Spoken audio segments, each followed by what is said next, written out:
Hey guys, so this is section 2 of the keyword research tutorial, and now I'm going to look deeper into the 5 keywords that I discovered in part 1. If you haven't seen part 1, you should definitely check it out. But for now, we're going to look at the 10 or the 5 keywords that we found and decide whether we want to move on with them and actually build web pages and backlinks towards them, or whether they're not worth our time. So this is the sort of like red light, green light decision and how we go about it. The first thing I do is I put brackets around the keywords.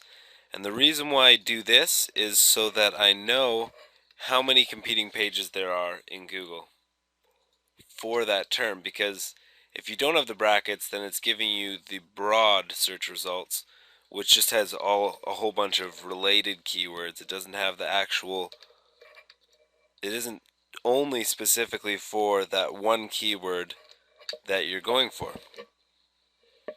So I put brackets around it, and I get a general idea about how many other websites are going after or at least include this keyword. I mean, some marketers will argue that the only thing that matters is the top 10, because your whole goal is to get to the first page of Google for the keyword that you're after, because that's where the majority of the traffic is.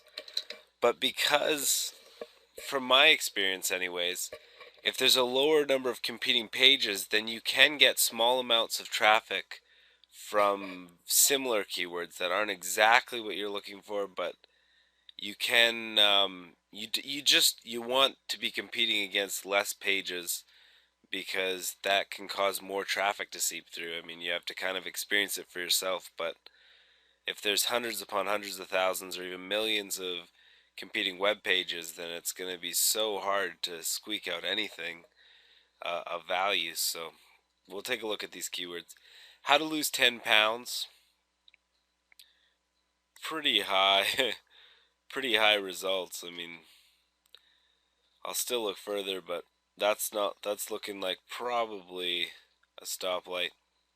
138,000. I mean, that looks high, but it's surprisingly not that high for the fitness niche, because the fitness niche, there's so many people with a fitness blog that there tend to be higher number of results. So that's not a terrible number.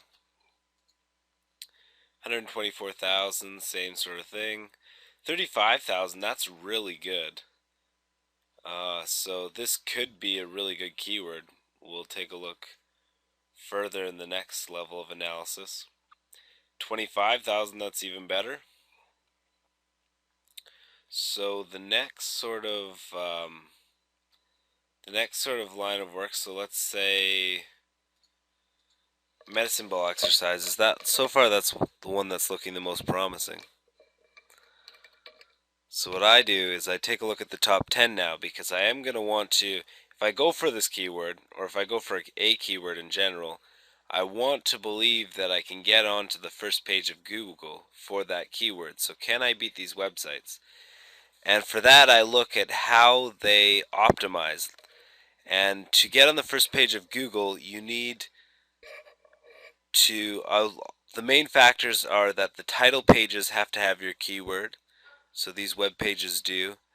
Um, the amount of backlinks, the quality of backlinks and quantity of backlinks is a major factor, among other things.